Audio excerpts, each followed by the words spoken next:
So what I'm going to do right now is introduce Danni Washington, our moderator, and I'm really excited to have a chance to introduce her. I first met Danni when I was at the National Audubon Society overseeing a program called Together Green. Danni was a Together Green Fellow, and from the minute she applied, all of us were so impressed with her knowledge about ocean conservation, her spirit, and how much she had done before the age of 25. Since then, I've been following Danni's career and was so excited when she said she would join the NAAEE Advisory Council, and she has been such a wonderful friend to NAAEE in the field of environmental education. Danni is a Miami native with Jamaican roots. She is deeply passionate about our oceans and science communications. She actually dreamed of studying the oceans since she was 6 years old, and in 2008 she graduated from the University of Miami School of Marine and Atmospheric Science with a BS in Marine Science and Biology. At age 21, she co-founded, along with her mom, The Big Blue and You, a nonprofit organization dedicated to inspiring and educating youth about marine conservation through the arts and media. She also served for 4 years as a naturalist at the Marjorie Stoneman Douglas Biscayne Nature Center, where she helped educate thousands of Florida youth about local marine ecosystems. For 3 years, Danni served as an on-camera personality and science filmmaker with Untamed Science, which created nearly 200 K-12 science education videos for Pearson textbooks, and they're currently used in classrooms across the USA. She has also co-starred with Jaden Smith in the official educational outreach video for the theatrical film After Earth, starring Jaden and his dad, Will Smith, who a few of you might know. Most recently, Danni is working as the host of a brand new STEM educational TV series, which features the latest advancements in bio-inspired technology and design called Exploration: Nature Knows Best. It's syndicated on Fox and it's available on Hulu. I encourage all of you to watch it. She also created and produced a new initiative called See Youth Rise Up, which is a collaborative effort to elevate the role of youth leadership in ocean conservation policy and advocacy on World Oceans Day. Danni has a deep appreciation for the arts and seeks any creative outlet to express herself, including dance, film, and music. And has her bio highlights, she is an avid scuba diver, stand-up paddleboarding enthusiast, mocha mermaid, and overall lover of the natural world.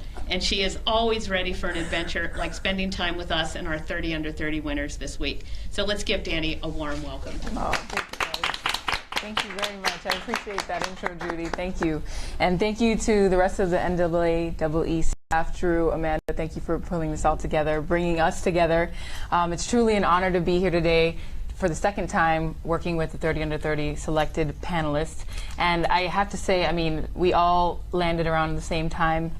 And it was similar as last year. We immediately bonded, and all of us we know we have this passion, this shared passion, and it shows. And it's like we just hit the ground running when we start talking with each other and sharing our stories, and it's always so exciting to meet such brilliant individuals like yourselves and get to share you know, our conversation and our passion. So we're going to jump right into it. I wanted to first mention also that I think that we are products of environmental education. We are proof that environmental education works and is important and is valuable. And so you're going to hear a lot about that today from everyone's story. And yeah, we also send love to our brothers and sisters in Puerto Rico. We wish we could be there this time, but we will get there eventually. Yes. So sitting next to me, I have Leandra Taylor. She is the coordinator at Merge Alliance and also an outdoor Afro leader, and she's from Albuquerque, New Mexico. Yes. And then we've got Connel Bradwell, and he's coming all the way from Victoria, British Columbia. He's the wildlife education manager at the Northwest Wildlife Preservation Society.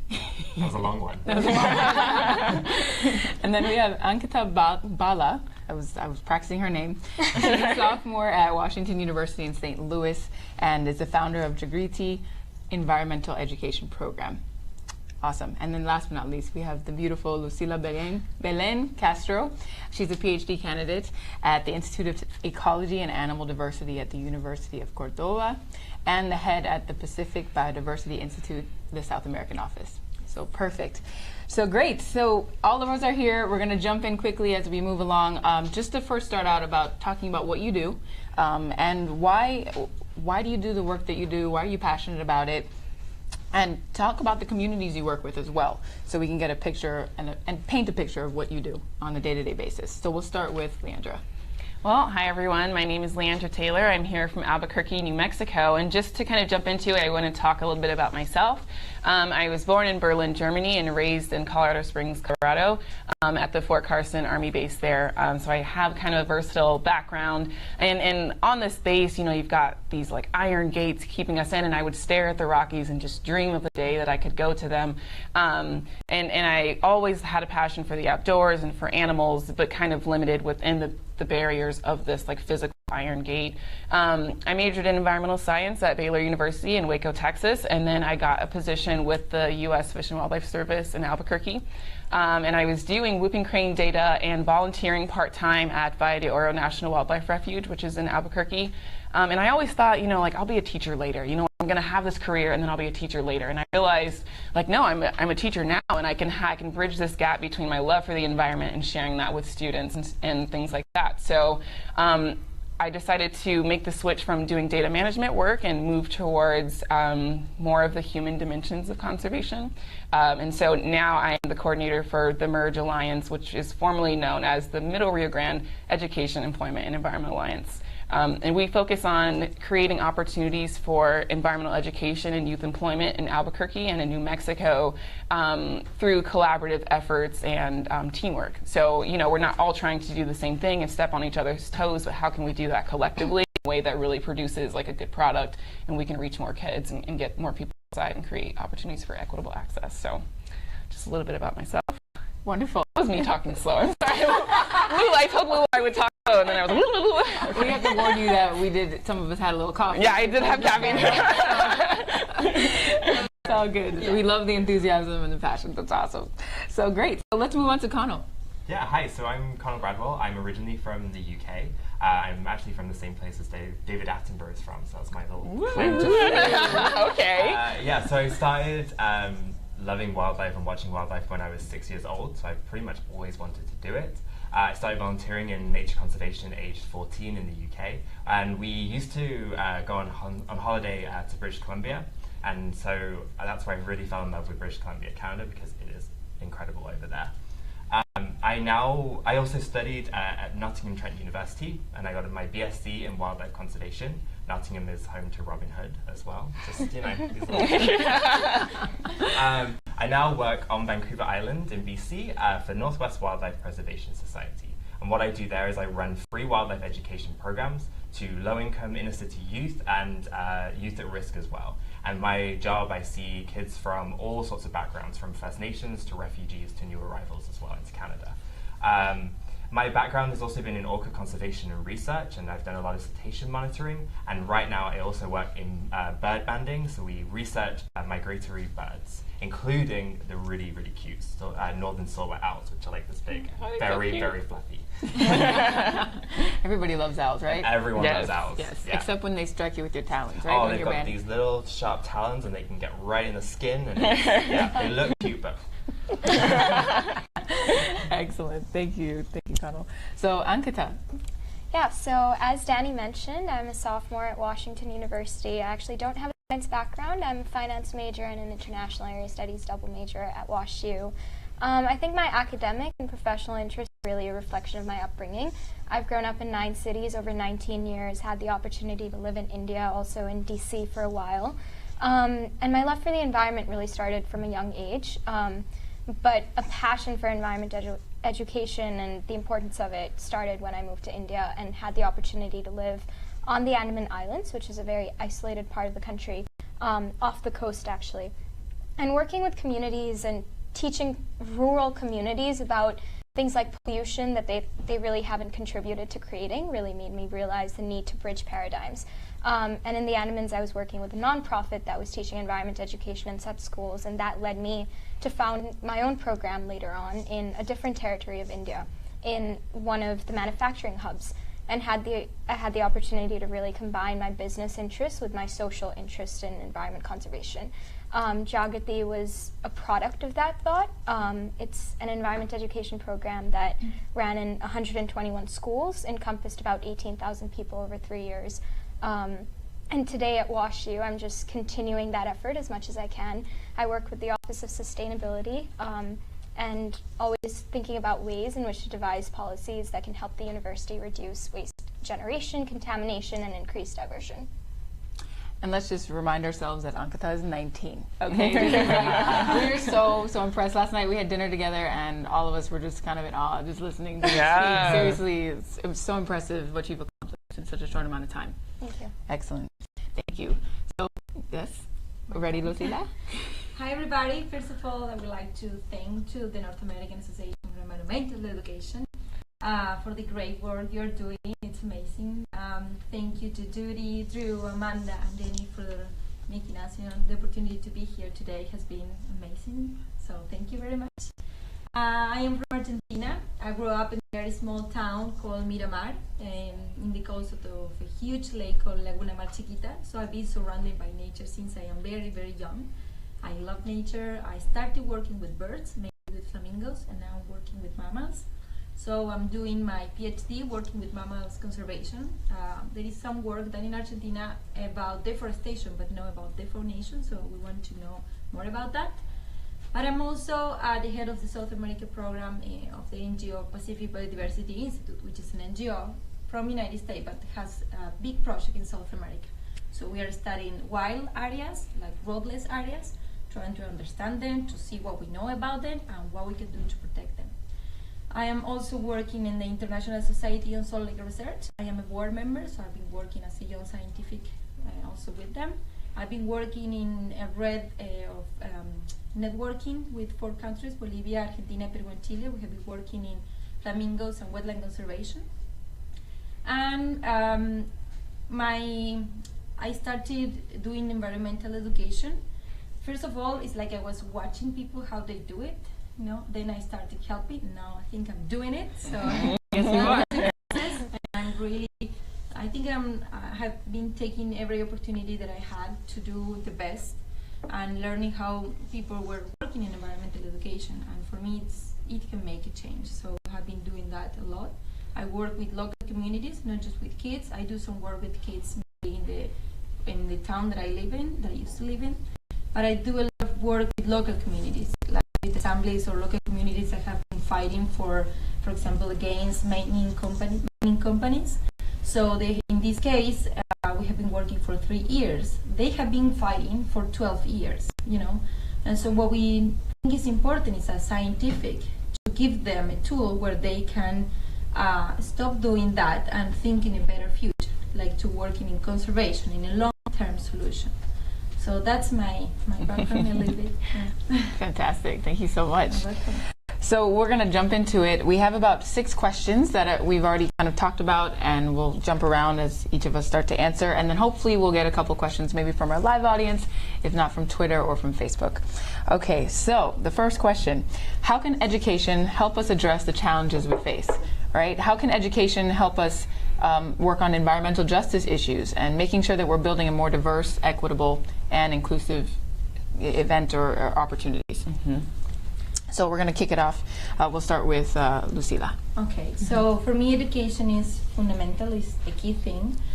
Because what happened to me when I was younger is that I started to work in this and I felt very frustrated and very lonely. So I say, what I'm doing this? It's just me against a lot of people that they don't care about nature or, So, but then I understood that through environmental education, I was never going to be alone because I could start in my own home, like with my family, then with my group of friends, and then even a big audience, So for me, it was the thing that gave me hopes to keep working on this. So that's what I think is fundamental because this is a big battle. I feel like it's or a big war, against or trying to make the world a better place for all of us. So we cannot do it alone. But if we keep working as we are doing now, I think we can make it. So that's my thought. Absolutely. That's so beautiful what you said about feeling like alone and then having this family and support within the environmental movement. And I feel like I've had that same experience growing up as an Army brat. It can be a very lonely place, but I found another family within, the environmental movement. And I think it's really important when we're talking about environmental education and why it's important that we're also acknowledging that environmental education and environmental justice don't need to be treated as two separate things. And when you're protecting the planet, you can protect people at the same time, and they don't have to be, you know, clean air is one thing and, you know, people are another. You need the clean air to live a healthy life. So I think in addressing environmental justice issues, you have more successful environmental education programs, because when you prioritize clean air or clean water, you have students and people that are more engaged and they're involved and they're able to prioritize, you know, like an outing, because their health is not the most immediate priority at hand. So I think when we're talking about environmental education, that we're moving towards now. This movement is picking up traction, and so is the environmental justice movement. But I'd love to see them merge together and really like acknowledge their relationship and how they're interrelated and kind of rely on each other for success. Absolutely. Great. And, you know, coming from a developing country, when I think about the biggest challenges we face with respect to reasons why there is inequality or how we can bring equality, it always kind of comes back to this idea of development. And as someone who recognizes the value of development, whether that's infrastructural, physical, social, I think important, yes, but it has its repercussions. And the equitable and successful part of it is the end result of development, but the process of getting there tends to create a lot of disparities. There will always be people who are left behind, there will always be people who get ahead. And I think education, especially environmental education, becomes so relevant in bridging those paradigms, because you need to get people to understand two perspectives. Environmental education needs to be holistic. So when we're talking about saving trees and saving the planet, we also need to address, yes, development is important. Yes, commercialization is important. Industrialization is important. Certain economies are trying to promote that. And I think if we put all of these factors into the way in which we're pitching environmental education, it can be a huge, you know, it can give a lot of momentum to the movement and be a lot more accessible to people on both sides of this emerging border in developing countries. Excellent. Great. Great answers. So the next question is all about, what are some of the other challenges unique to each of you in your role as environmental educators, and how did you overcome them? So we'll start off with Connel. Yeah, sure. So one of the biggest challenges that I actually started when I started my programs 4 years ago now, that I hadn't considered at all because it never applied to me, was equipment and resources of students, particularly in the inner city schools. So if anyone has been or is from Western Canada, you know that one of the biggest factors is rain. It rains all the time, like for about 9 months of the year. So in order to take children out, in order to go out into the environment, you have to have, you know, wellies, a rain mat. Hold on. Equipment. Translation for wellies, please. Wellies. Rain boots. Is that right? Rain yes? Rain boots. Sorry. I'm saying wellies now. Wellies. I know. Wellington boots. Anyway. There we go. Yeah, so you have your rain boots and a rain bag in order to go outside and enjoy it. A lot of the time, you know, the kids are outside and it's pouring with rain and they haven't got appropriate gear. It's quite miserable for them. They don't enjoy themselves outside.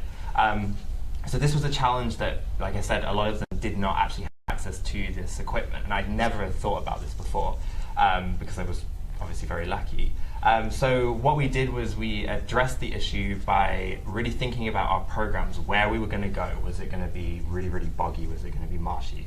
Thinking about when we go, what time of year is best? Can we be flexible with the days? Have a look at the weather, which usually is like 7 days rain. So which day is it not going to be as rainy as the other days? And also encourage the teachers to help gather some of the equipment that they needed. So a lot of them would put out sort of letters and stuff to the parents saying, do you have any spare rain boots? Do you have any spare jackets from your kids that they might use and not use anymore that you could bring into the class that day? And that was one of the ways that we've dealt with the challenge. But it's still a challenge. And I'm looking for funding to be able to get more equipment for our organization so that we can also provide it, because I think it's a key factor that does stop kids from going outside, or even at least just enjoying themselves when they are outside, because I know that when I am not adequately prepared, it is quite miserable. Yeah, I definitely, you know, equipment is so important when you're getting people outside and to be comfortable and like really enjoy what you're doing. And I think, you know, in my work as the coordinator for this alliance, we're in these different communities in Albuquerque, and you have the South Valley and the North Valley and the East and all those, and they're so different, each of the parts of the city, and it's so important to have that trust there when you're trying to get people to come outside. And for me, my struggle coming in was that I am not from Albuquerque, and so, you know, in order to have that trust, you know, most of the time it's from somebody community that you know, and you're willing to like try things with them, and so I definitely spent a lot of time just getting out and just volunteering my time and getting to know people in the community and what are your needs and how can we help each other, you know, not how can I help you, how can we help each other achieve what we're trying to do, and do it together in a way that's effective. And I think I was a little more successful. Of course, I'm an Army brat, so I'm used to moving to new places and kind of adapting, and coming in with just fresh eyes and open ears and, you know, no biased opinions, and just being really open to what New Mexico is giving me, and it's given me so much. It's the first place that has ever felt like home to me, which it does mean a lot to me because I'm an Army brat and I've never had a sense of place or community where I belonged, and the land of enchantment has just taken me in, and I feel like I just want to get back to that.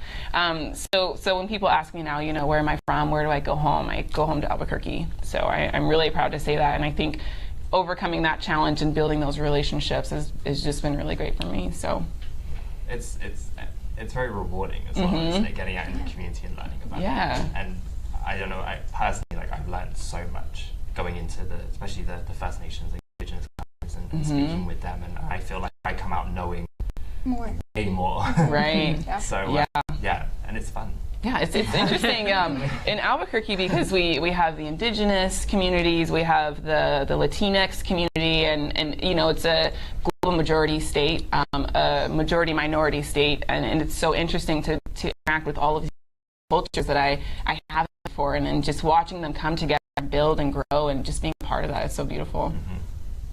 Excellent. What about you, Lucila? Well, for me, a big challenge because I come from a developing country as well. Sometimes we are facing health issues or poverty. So when we speak about conservation or environmental education, people, it's like they don't care. Because we are speaking about priorities. You know, they say, this is not important, we are facing this, but we need to do that. So for me it was, okay, how do I change this view? Because we're not speaking about priorities, we are speaking about this is also important for you to have a better life, you know. So that's one thing in my country, on the area I was working, about funding. It's hard to work and to find funding for the work we are doing. And the third thing is because the approach that I use in the NGO is to work in 3 levels. So I work as a scientist in the field, so I go there, collect camera traps or do surveys or all of that, like a proper biology. But then I have been working a lot, which I love, with local communities and at the same time with governments. So what I've been facing lately is like you have to deal with people's personality. Sometimes people's something like that, and it's hard because we all have the same objective. Why we need to find between each other if we want the same, you know? So it has been hard. I feel like sometimes I do the job just because I like it, not because I want money and award or whatever. And people, when they see that doing something for nothing, they get scared and they don't trust you. You know, so it's hard to work on that environment. It takes time, so I think I'm doing pretty good, but it's a big challenge. Yeah, I can see that. I think I can definitely echo that sentiment, and you know, we all touched upon the issue of resources and funding and capacity building, and I think that becomes very relevant when you see a small success and you want to expand it and you want to give it to more people. And there's only so much government funding and government resources can do. At the end of the day, that's taxpayer money. It comes with its restrictions on how you can use it, to what extent, and how you can apply those resources. And for when starting out this program and founding the startup, the question was always about, okay, who are the stakeholders in the community who need resources? I've touched bases with the government. I've spoken to other individuals in the community. But one aspect that I think often gets left out is corporates. We neglect the fact that businesses are an avenue, a sector with huge human resources, monetary resources, infrastructural resources, and luckily when addressing this challenge and trying to find this balance between corporate perspectives and social perspectives, India is one country with a corporate social responsibility law, which requires every company with turnovers exceeding 100 crore rupees to contribute 2% of their profits to a social cause. And when I was implementing, and when implementing Jagriti, really it was a matter of finding a way to convince businesses that environment education is relevant to you. You have caused this problem. You will have to deal with the repercussions of this problem because you rely on these resources to succeed. And I think pitching that as something, pitching environment conservation as something that's not just for the agrarian sector of society, but also for the thriving, profiteering business segment, makes it a lot more approachable. You can tap a huge set of resources if you're willing to find non-traditional ways of funding. That being said, I know that corporate social responsibility laws, like, they have their loopholes, they have their issues, but if we can find other stakeholders in society who are willing to share their resources, even a portion of them for a limited period of time, I can only imagine how far we can go. Because this program started from 20 schools with government funding to 120 with corporate funding. And if we can do that in small sections of the world, like, that's a huge impact. Yeah. So that would be a great bridge to the gap, right, of the conversation when you speak to those who are interested in development and progress, right? But still to the environmental community and know that they're one and the same. Like, I think that's what our generation is really able to recognize, that we want to live great lives and have, you know, the amenities that we like, but we also want to make sure that we're doing it the right way. And corporations and businesses can really help us with that. And yeah, like you said, the funding. We need more funding. Yeah. And you know, I think it's funny because, like, we're living in a generation where millennials recognize, and the social reputation of a company is becoming so relevant. Like, companies are interested in knowing, how do I convince millennials to like us? Yes. And these are the ways. Like, I mean, if you're a corporate and you're an educator, go out and, like, use your resources and leverage them in industries and avenues and fields that you haven't yet. And if they have social return, people will be happy with you. Yeah, absolutely. Absolutely. Excellent. Okay, so flipping the script a little bit, what do you consider your biggest success in your career? Lucila. We have been speaking a little bit about this. For me, it's like my success is like I keep trying. I keep trying and trying. Like I said before, I had a lot of issues, sometimes with people, which is part of that. It's hard, you know. But I keep trying, even though it can get stark or difficult, or I don't have money or funding. I just keep trying. And also, I am a biologist, so I don't have a lot of social skills, but I'm working a lot with people. So doing no, it's a huge success. I love it. Great. Yeah, so I had a couple, I guess. In terms of a larger success, I was quite pleased that recently I reached my 40,000th person with my education. Yay! That was very exciting. So that's been in 4 years, so 40,000 in a year, 4 years. So that was very, very exciting.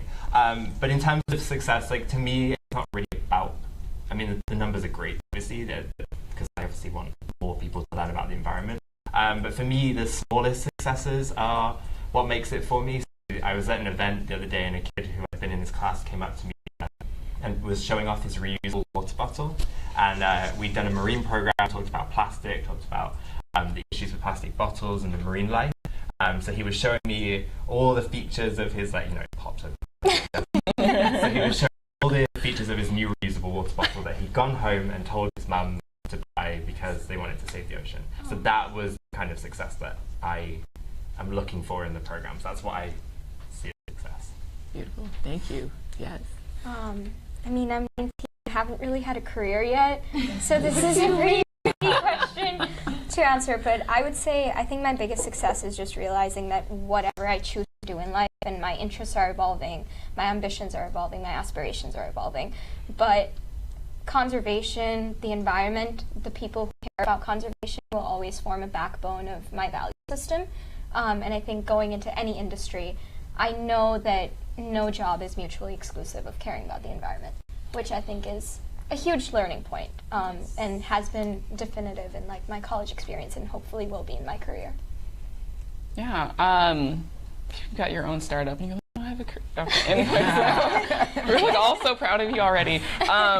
I guess my biggest success in my career comes out of one of my biggest struggles, which is just being a young Black female in this field, and it can be very, lonely and sometimes a struggle, and you feel outnumbered sometimes and outvoiced. But I was selected as an outdoor Afro leader, which is definitely like a big accomplishment of mine because representation is so important in this field and getting people outside. And I went on a hike last year. I realized I had a moment where I was like, is this the best contribution to the Black community at this time, honestly? And I went on this hike, and it was the super moon came out, and it just was like the earth was speaking to me, and it was calling me, and it was like, I have this experience and I loved it, and I want to share this with everyone. I want people of color, especially Black people, to have the opportunity to experience that, and I think Outdoor Afro definitely gives me that opportunity, and I can reach more people. I'm learning the skills to get more people outside and to create a conversation that's more inclusive and also gets me in a position that I can make the effective change that I really want to see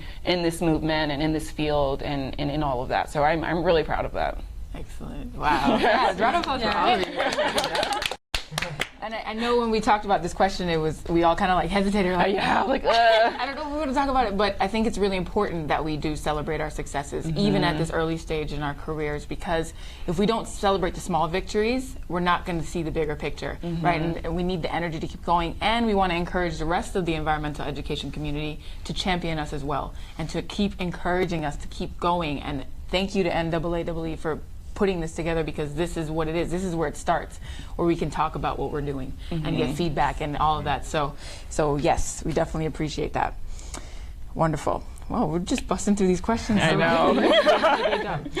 All right, so what are your hopes for the future and your role in shaping it? And what can you do to help shape the narratives that play out in your communities as role models? And we're going to start with Leandra.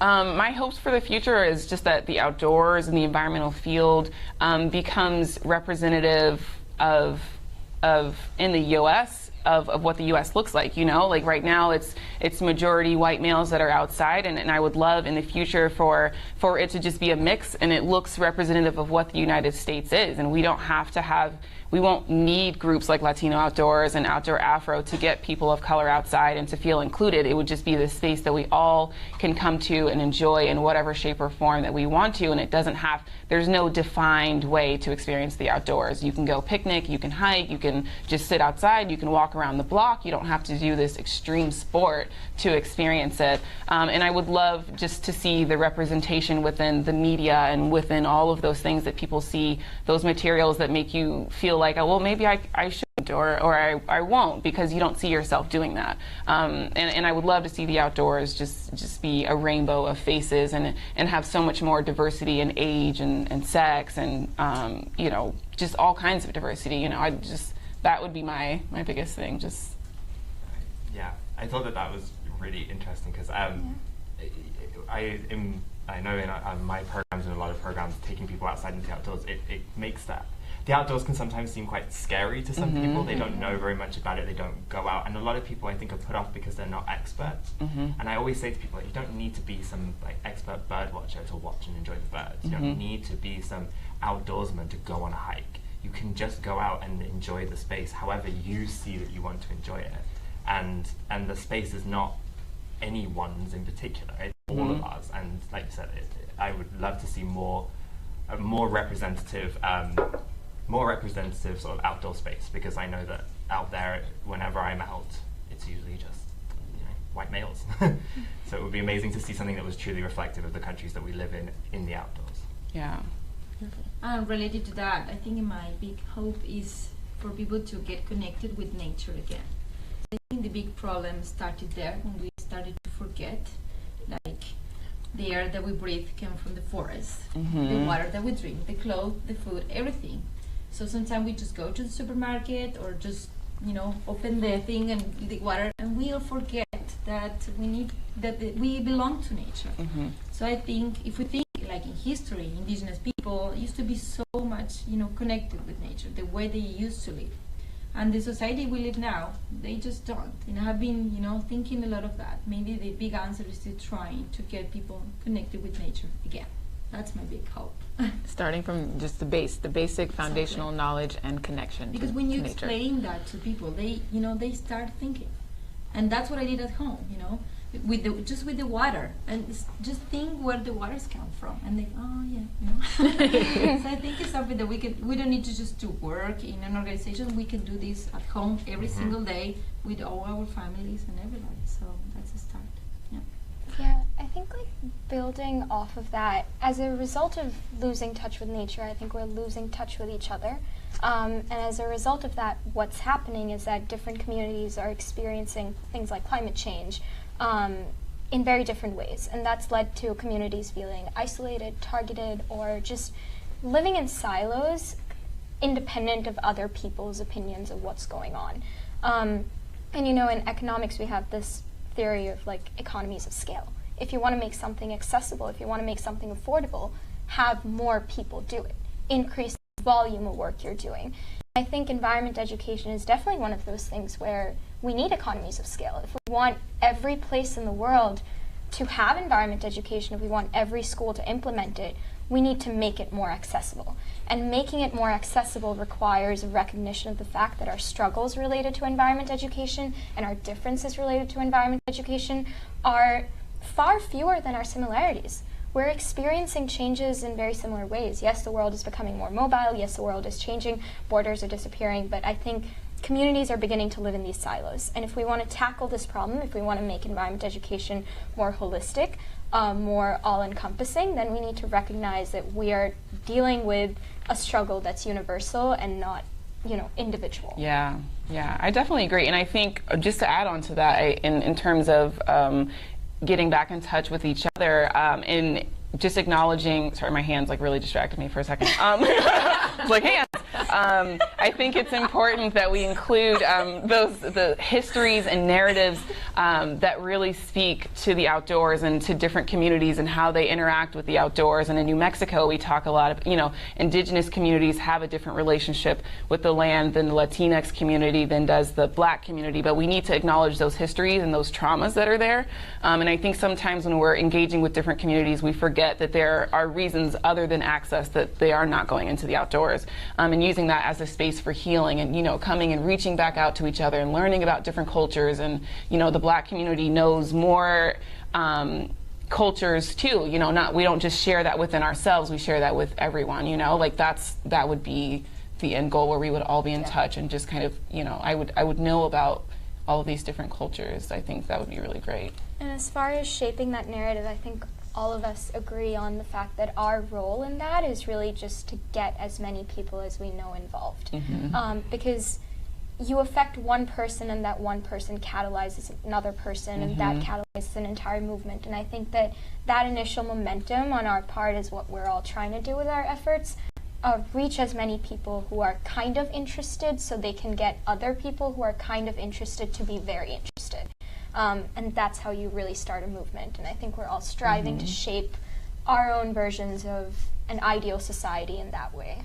Absolutely. And I mean, in light of everything that's been happening this year alone in the United States, and I know that most other countries are aware of it, that we're facing these major wounds in our society that are coming to light that we have to deal with now. And it's being reflected in our politics, it's reflected in our day-to-day lives. And although these last 9 months have been probably the most intense of my entire life, it has lit a fire in me, because I know that we can do better than this. I know that our future is bright. Definitely. Girl, mic drop on that one. I'm here with you. I'm here with you. So, anyway,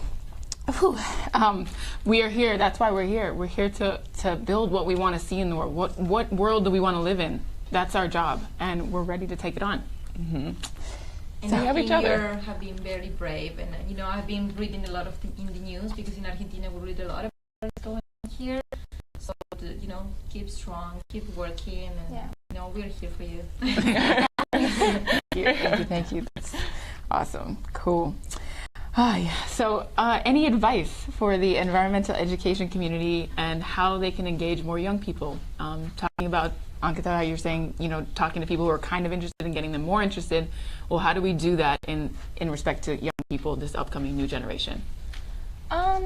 I think that there are like two folds to this. One is, of course, when we're talking about young people, my piece of advice would be don't be scared to get involved, even if you think that your skill set is not something that would traditionally be of use in environmental education. I'm someone with like a business background. Like, I'm a finance major. There's nothing I'm studying in college that is related to anything related to environment education. But there's always room for new skills. And I think that, you know, try to find ways of getting involved. You don't have to start something. You don't have to take that initiative. Join smaller groups that are doing it. If you're inspired by someone who's doing something that's great, tag along and don't be afraid to ask those questions. And for adults within like, the field of environment education already, don't be scared to build new skills and reach out to others who may be like experts in an area that you're not an expert in. Because like at the end of the day, I think the reason why environmental education is like not growing at the pace it should be is because I think it's operating within a silo. Like people are only like reaching out to others who are passionate about environment education already. And I think if we make it more holistic, more diverse in the groups of people that are involved in environment education, we can reach out through our rhetorical tools, social tools, personal relationships, and tap more into the field. Yeah. Awesome. I know Connell, you had a few things to add on that, yeah? Yeah, so just that for environmental education organizations or people working for organizations to find young people, we've talked about the disconnect between youth and the environment, but there is also a really large youth environmental movement that's happening right now. There are youth environmental groups all over, I mean, I know they're all over Canada, all over Europe, and I'm presuming there are a lot here in the United States. So find those groups. They're not that difficult to find if you can really look. Get in contact with them, speak to universities, speak to students, and also in the community around. So put out, you know, adverts and say, we're looking for young people, we want young people's voices.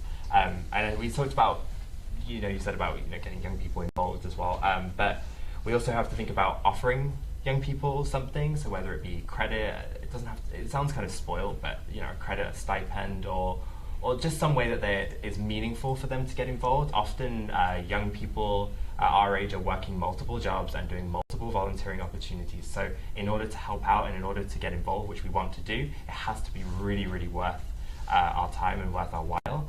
And yeah, and also look at the advertising and the message that you're putting across as well. Is your messaging designed and geared for young people? Is it inclusive? Is it showing that people from any background can join? What is the skill set you're looking for? Just make that really, really clear. I think that a lot of the times organizations are excluding groups without realizing that they're doing it. They don't mean to exclude, they don't mean to not advertise in the correct way, but that's the message that they're putting across. So really look at the message and who you want to bring in, and I think that's a really important thing, like I said, making it so that it's obvious that it's inclusive for everyone. Absolutely. Great. I heard a quote the other day. I was listening to one of my favorite scientists, Neil deGrasse Tyson, his show Star Talk, and I think one of the questions was about like why have scientists or biologists or whoever, you know, in the science arena have been portrayed as like crazy people or like, you know, the villain. And it's true. He talked about in the movies that is what they've portrayed it as, and I think in the environmental movement we've lacked in showing all the different beautiful rainbow of people that are involved, right? And we just need, it's really just that simple, showing them, put them on the flyer, put them on your website. Like we need everybody to be you know, shown. But the other point to that quote was that he also said that they don't make scientists look like real people. So maybe within the environmental education, you know, field, we need to look like we're real people. We have lives. We go out. We do all kinds of things. We're not just always out in the woods. Like like we have families. You know, this is very important to make it relevant to attract a new audience or a new group of people to be a part of your movement and your cause. So. Yeah, I think that we have this idea of a token scientist, and I think that the more that you look in, particularly in youth groups, I mean, this is an example, like, there is no such thing as the stereotypical environmentalist, the stereotypical conservationist or scientist. There are people from all sorts and walks of life who are scientists and conservationists. So it's important that we highlight that and show that, so that, you know, we look at role models and inspiring people. Yeah, I think it's also really great, and you guys are touching on, like, I do this exercise when I am in the classroom. What does a scientist look like? Draw a scientist, and you know, and how many of those kids draw themselves before that programming, and you know, afterwards you really hold they draw themselves in whatever thing, and can be like conservation casual, or just like making it. I think it's so important to like make it cool. That's like the big thing right now. And I lost my thought. You lost your thought? Okay. Yeah. We're going to dovetail. The last question is dovetailing on the previous one, just about the role of digital tools, right, in your work, and how do you effectively use social media to reach out to your target audience? Yeah, so for me, yeah, so my biggest digital tools right now in terms of my work are through my blog and my YouTube channel. And whilst, my blog has been recognized by the BBC. But so that has been pretty successful. But what my blog has done is it's helped me to record the things that I have been doing in my career. So it's been easier for me to write a good resume. It's also been improved my writing skill for fundraising, for storytelling. And then my YouTube channel has helped me with talking in front of a camera, presenting, how I act, and that's been a really, really useful digital tool, and I never anticipated that they would be so useful. I kind of did both of them, and I put them off for a long time thinking, oh, who's going to watch, who's going to read, who's going to care? And I realized it's not even about that, it's about yourself and about how you're developing your own skills for your career. Also, I do use Twitter and Instagram for professionally, so I like it so that the public platforms like Twitter and Instagram, you go on there, you can kind of at least get an idea of what I do and the kind of work that I'm doing, and I found that very, very useful, and Twitter has been a great tool for promoting my blog. And what I also do in my programs is I take Twitter and Instagram handles into the classrooms to show the students, follow these scientists, follow these conservationists, they're very cool, and I make sure that they are obviously from a variety of different backgrounds, and that has been amazing in helping to link the young people with, or kids with, role models that actually represent them, that they can actually look at and go, oh, that's very similar to me, and they can start to look at their path. So that's been a really, really good thing since I started doing that. And touching on Twitter, I've definitely noticed there's been an uptick in scientists' profiles, right? Yes. So they're out there. You really just have to search on each platform and find these individuals. If you don't want to do it maybe yourself, but at least highlight and showcase those who are, because that's super important for kids to see these examples out there. And it's a huge platform on there, like of scientific communicators and educators. There are loads and loads and loads of amazing examples of people doing incredible work on Twitter. Yes. I love it. I'm addicted. And Instagram as well, but it's usually a lot of like research pictures, and it makes you a bit jealous when you're in the classroom. Oh, actually there's a recent hashtag trend called scientist selfies, and I think we should do an EE selfies type movement. Essentially it's just scientists who are in their lab or in the field, and they're taking selfies of themselves. And if you look down the feed, you're going to see this is what it is. It is represented by everyone, and there are people all over the world doing great work. And so maybe we need to do something like that within us. Yeah. Within our group. Yeah.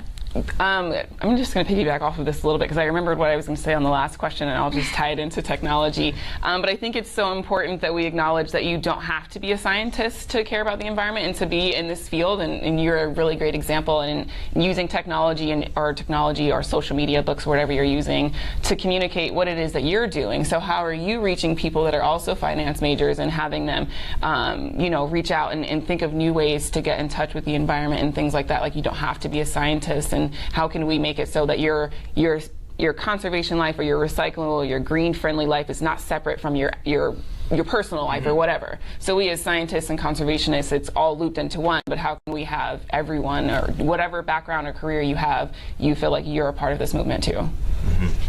In my case, like internet has been very, very helpful, but also I have been thinking a lot, because in a lot of the communities that I have been working before now, in the north of Argentina, actually, they don't have any electricity.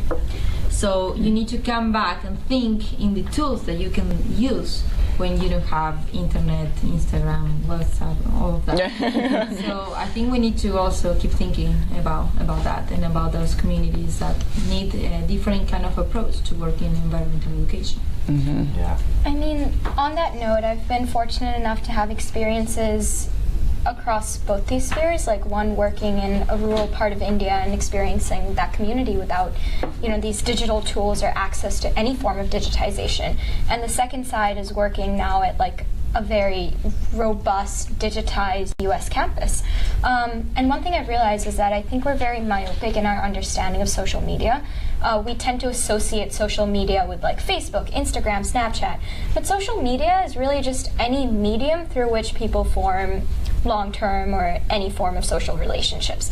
And that exists in any country you're in any setting that you're in. So if you as an educator are trying to figure out how do I tap social media, you've done the hard first step of recognizing that social media is important. The next step is now realizing what is the effect of social media in the situation you're in. And working in India, for me, that was like working with local panchayats, which were like small village assemblies where individuals would meet up. There would be different stakeholders present. It's a great point to introduce new information and float new ideas. And when we look at like more traditional US, like in a digitized society, those social media tools, there are plenty of them. One is of course search engine optimization, getting your company's name out there, embedding coding or whatever, trying to hire an expert who can bring you to the top of that pile of search results. The second is of course like building a more formalized digital social media strategy, which can be a huge help for any business that's looking to advertise their efforts. And these are all like effective ways of getting out there. So there are plenty of ways in any circumstance. Absolutely, and I definitely think don't get overwhelmed by it, because you don't have to be on every platform. You don't have to do every strategy. Something. Start with one thing and really be great at it. Right? And like focus all your energy there, and you're going to see results. So I always get that question. That's really good advice. How do I do Instagram and Twitter and this and this? Like, you don't have to do it all. No, definitely not. So I think we're going to move on now to some questions that we received. So we'll start off with the first one. It's like an eye exam. Very large letters. There we go. Okay, so this question: why do you feel networks like 30 Under 30 are so important for young people in the field of EE? Anyone want to jump on it? I've been thinking about that. Okay. I think it keeps us motivated because, like I say before, we have been. I mean, in the things that I have been doing, I had some problems. Trying to do the best, but sometimes you face obstacles. But these kind of activities, when you meet people that are doing things that are similar to what you're doing and with the same spirit, we share a lot. So it keeps me motivated, and I want to come back home, and I feel even stronger. And I think we are learning a lot from each other, so we are taking things back home from everything that we are working on. So that's amazing. Yeah, that's the biggest thing I have found from it, is that I've learned so much. It's so interesting to get different people's perspectives from different things, and that doesn't always happen without the kind of network. It's quite rare to sort of bump into another environmental educator, even when you're out in the field. So it's a huge advantage to be able to have a network of environmental educators from a huge variety of backgrounds, and you can ask them questions and talk about what they're doing with their communities, and you hear their programs and you might think, oh my god, that's such a good idea, I'm going to take that and do it in my program. So yeah, I found it a really good learning opportunity. And also, you mentioned earlier about kind of feeling on your own. I think it's great to have a space for young people to be able to connect, network, but also just to feel as though they're not the only ones who are young and in the environmental field, because there are a lot of us. But it can sometimes be very difficult to find them. But in networks, it makes it so much easier, and it takes that kind of stress away from thinking, oh, I'm on my own, I don't know where anyone is. And Yeah. And plus, we've already started planning our trips, right? We're going to Argentina first. We're going to Victoria. We're doing it, and New Mexico. Of course, yes. Yeah, that's so true. Great. So let's move on to the next question. Is this it? Here we go. Okay. From your different but global perspectives, what is the biggest threat to marine environments, and how do you hope to change it? That's interesting. Oh. We talked a lot about this. We started off with balloons, and I think that that was a weird way to start this. I think the biggest threat is that people don't realize what they do, even when you're landlocked, results sometimes in the ocean. And when you're doing these like balloon releases and like you drop your bottle and you don't pick it up, and those things wash into the river, which goes into the ocean, and it turns into a bigger mess. But when you're in a landlocked state, or you're in a place that you don't see that every day, or you don't go to the beach or whatever, you don't see that, so you don't realize. I feel like there's almost this, like, you're able to just like you don't see it, so you don't out of sight, out of mind. There we go. I also think that I just know that from working out on the ocean in orca research and doing cetacean monitoring, and I do a huge amount of other marine work and beach cleanups, garbage, plastic pollution is one of the most frustrating and one of the biggest problems. There are a lot of other problems with toxins and there's a lot of issues within the marine environment, but the plastic situation is one that is so simple to solve in that we can all actually do something that makes an impact. The things like toxins in the ocean and stuff, that's a real corporate industry issue, and that comes down to governments, and it makes people think, oh, I don't know what I can do.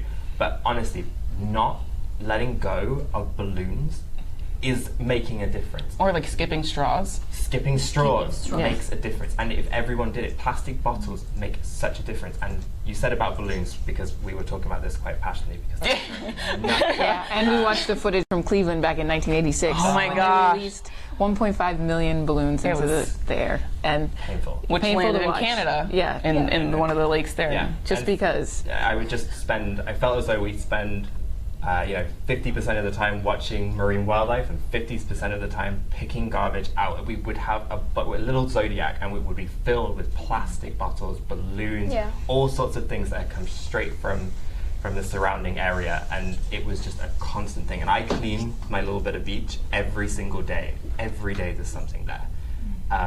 So that is a huge threat, and like I said, I think that maybe it's not the biggest, but it is the easiest for us to solve, because we can all actually do something. Yeah. And just to touch upon like another issue is like someone who scuba dives, I'm sure you can resonate, but just like temperature changes I think are a big threat to marine biology. Bleaching of coral, going underwater, seeing a lot less life than there once was, changes in just like rift, all of these things affect marine biology, and it isn't something we can affect directly, but I think it's one more reason to care about global warming. And also, I think it's an example of evidence that we can actually show that climate change is real, and it is happening right now. And people say, oh, well, it snowed last week and such and such. I'm like, no, we'll go to the marine environment, look at the bleach and coral, come to British Columbia, look at the salmon. Every single year, the salmon run gets less and less and less, and you see it. We have orcas in our oceans that are starving because they do not have enough salmon. You can see it, and that is because of a number of different factors, but temperature changes in the ocean is one of the big factors in that. And that's an example, like I said, of evidence of climate change. Exactly. And I think kind of moving into the next question, when you talk about optimism, how do you balance that between realism in your work? Because Not in reality. these are overwhelming, huge problems that we're discussing, but how do you stay optimistic and still be real about it? And which would you say is more important in reaching new or unlikely audiences? I would say be optimistic in your vision and realistic in your goals, is how I've always looked at work I've done. So my vision of the ideal remains unchanged and is definitely a lot more optimistic than reality will be, but I think that's what keeps me going, as we all talked about. Yeah. So I think optimism is what keeps you going, but realism is what makes your work doable. Yeah, I agree with that. And, being optimistic in what you want to do, but also realizing that a lot of the things that we're dealing with right now are not permanent, and these are things that we could change, or there would definitely be some residue of some of these things, but there are things that with small changes over time there would be this impact. It's not like there's litter in the ocean, it's going to be there for the rest of our lives. Not actually. I mean, you never exactly. When you're talking about light plastic, we start every day with our what we use, our utensils, our cups, our receptacles. Plastic is not evil. Plastic was just a bad design. And whoever created it didn't think about the end result and what that could mean.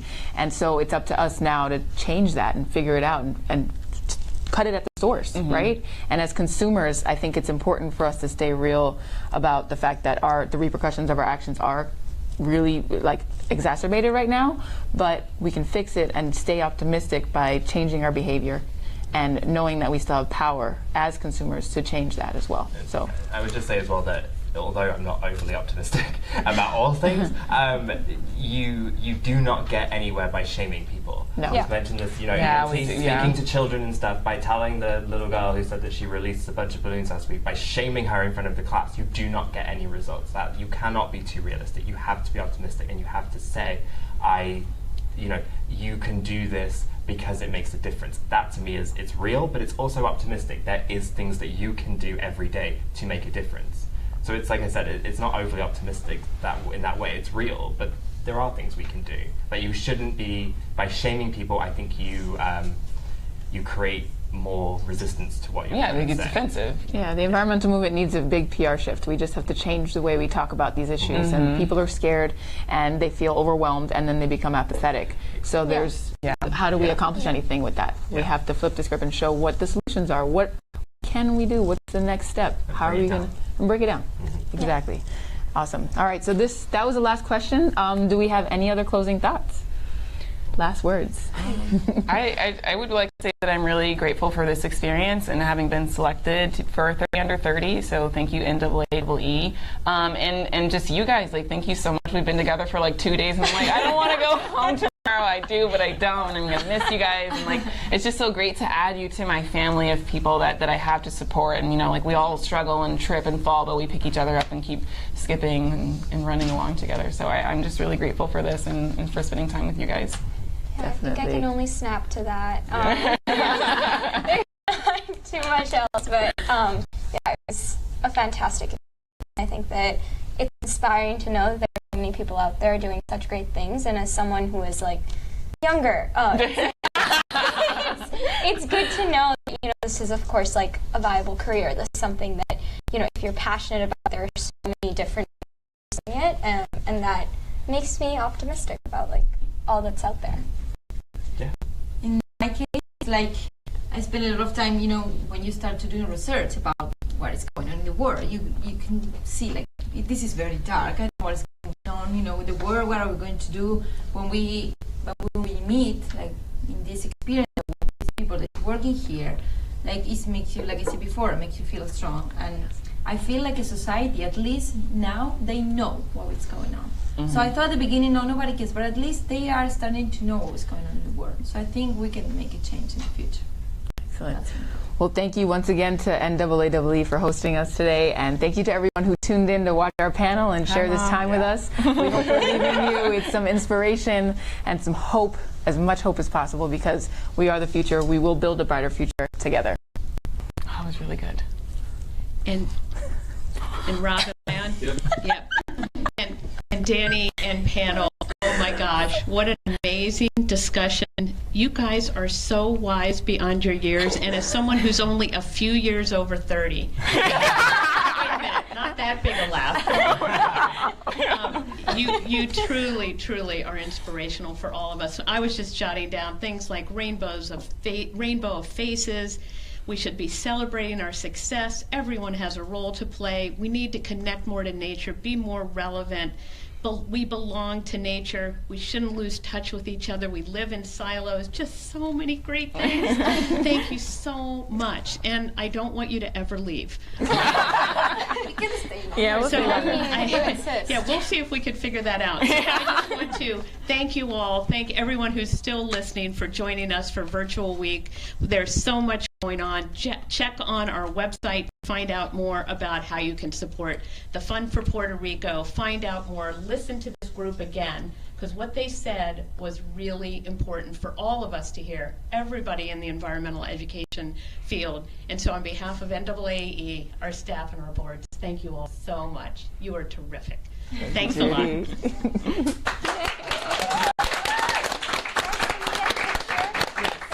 Yeah.